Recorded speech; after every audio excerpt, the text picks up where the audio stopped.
What should I ask before I buy a hearing aid? There are just some really good basic questions that you need to know.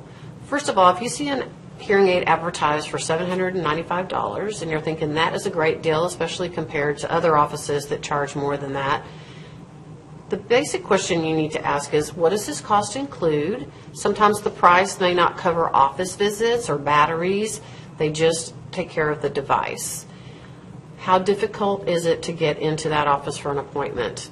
Doctors' offices are very hard to deal with sometimes because their audiologist responsibilities are doing diagnostic testing for the most part. I'm not saying that's true of every ear, nose, and throat office, but I've had a lot of people come to my office because they are so frustrated trying to get follow-up appointments because of the doctor's audiologist needing to be responsible for the doctors when they're having clinic.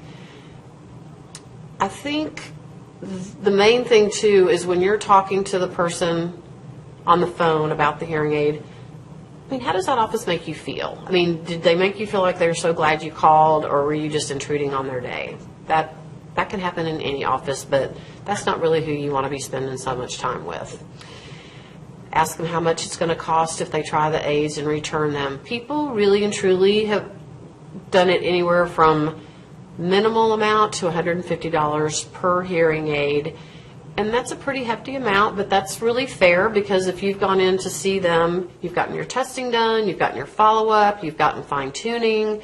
So there's just a lot of things that are included in the cost of a return if you do not keep the hearing aid.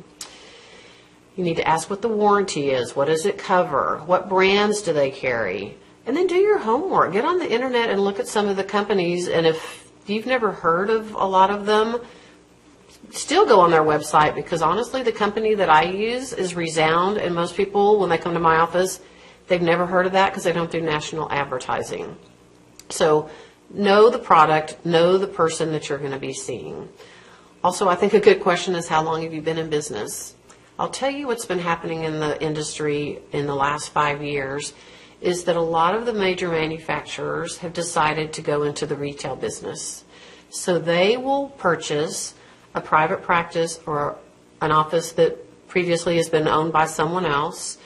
They'll change the name of it, and it will be owned by the manufacturer, which kind of takes away some of the local touch, in my opinion. I can say that because our office has been locally owned and operated for 70 years.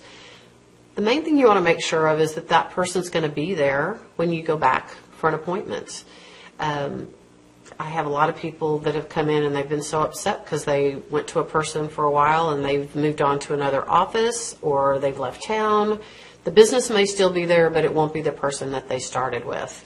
You know, that happens a lot at big box stores as well. You can buy a hearing aid there. What people sometimes don't realize is that's the only place you can get it tuned. That's the only person that can work on it.